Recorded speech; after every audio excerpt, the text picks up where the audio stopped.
to all. We are happy here. We are celebrating the 131st birth anniversary of Dr. B.R. Ambedkar. You all know him. He is a great scholar. He made impact in every sectors, every aspects wherever he get involved, be it education or law, women empowerment, or labor law related matters.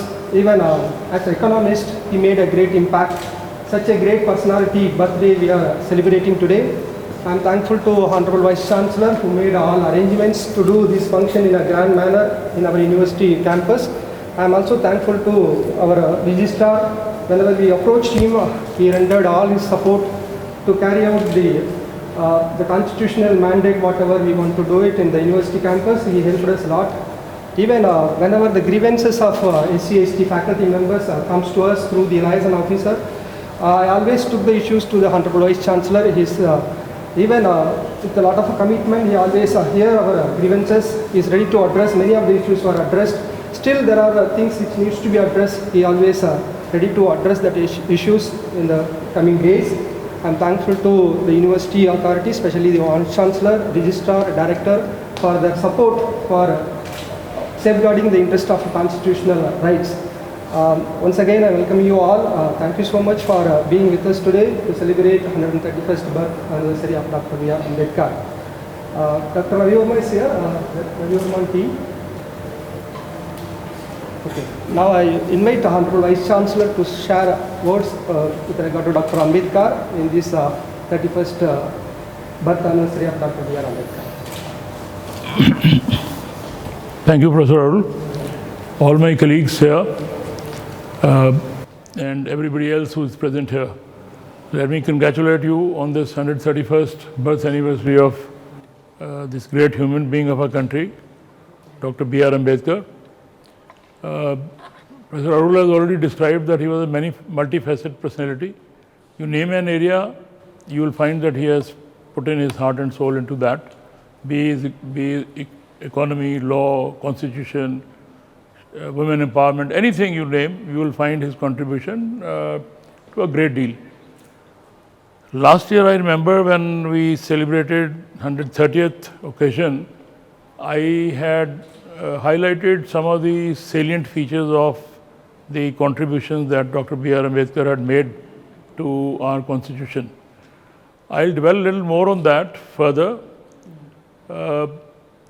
When our constitution was being made, many of you would not know, they thought that few of the things will put it and something like 55 pages document would be made, and that will be our constitution, and that will enshrine everything. But then it was Dr. Ambedkar who suggested that no, this is not going to be written again and again. We get the best constitutions from all over the world, and till that time, whatever has been handed over to us by Britishers, we continue to follow that. But then we have an in-depth study carried out of the most of the workable, good constitutions across US, England. England, of course, we had Germany, France, Japan.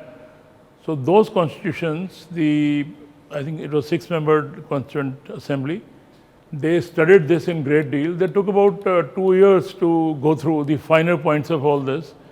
And ultimately, after another year, we came up with a constitution.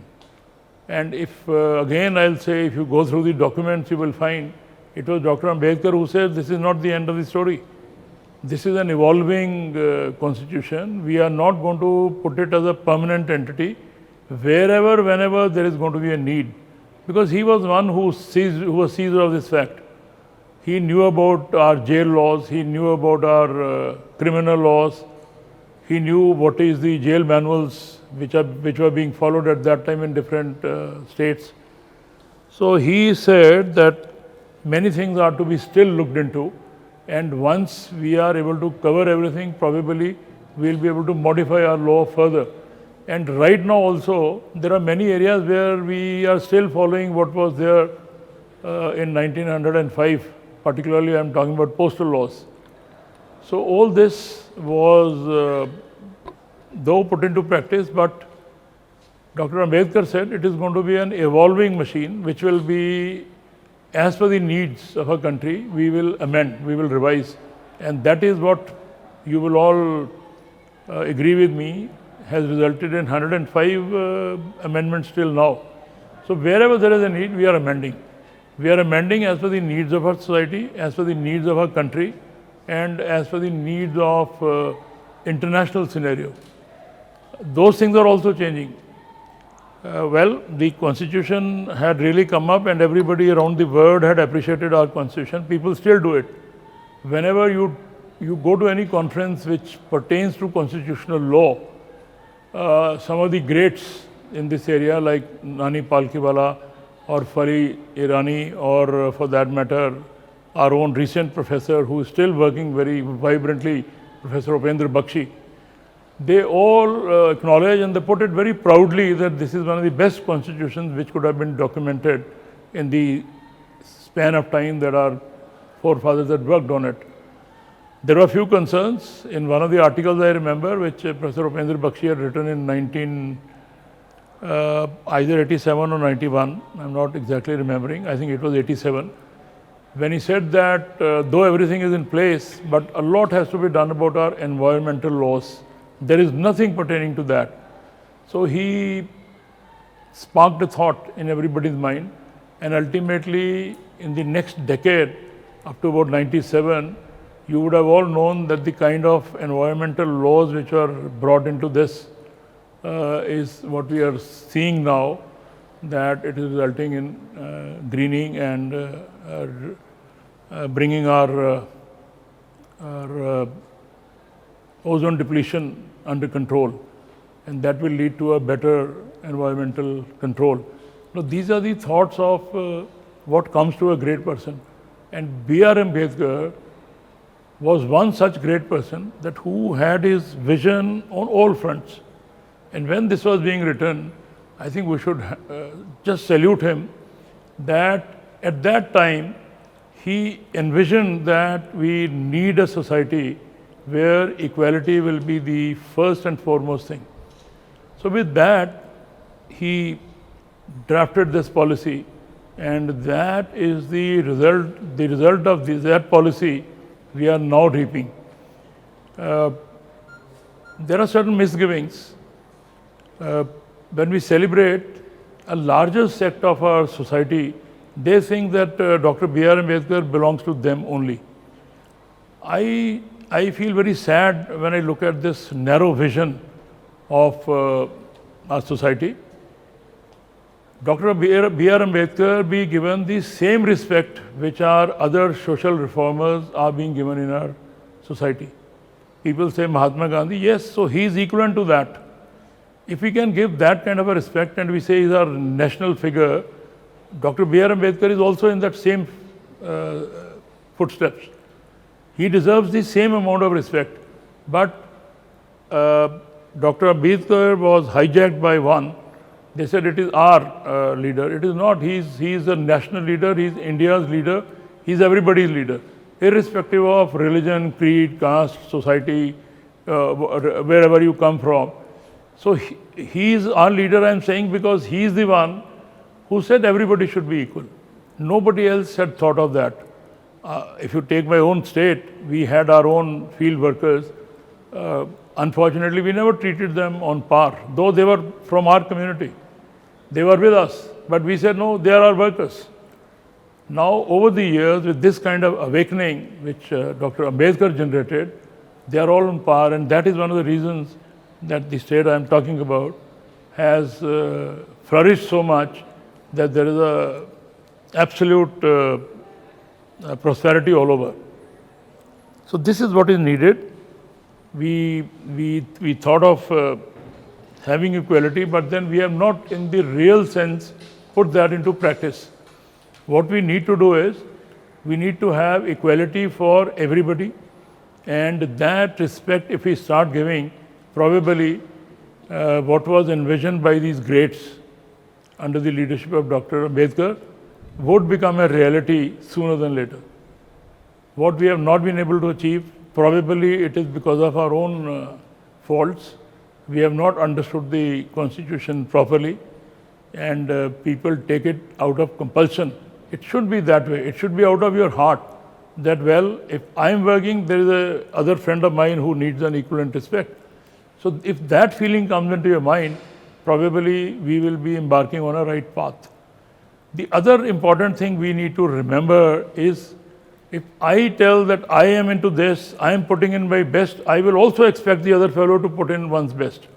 They would not say, nobody should say that Gurmeet Singh is putting in, why should I bother?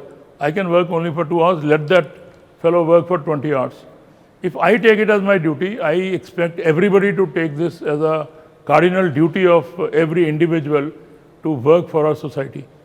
This is what Dr. Ambedkar had envisioned at that time, and I do not know how much can you imagine on that, how much people have read about Dr. Ambedkar. If you read his lifestyle, he didn't live for very long.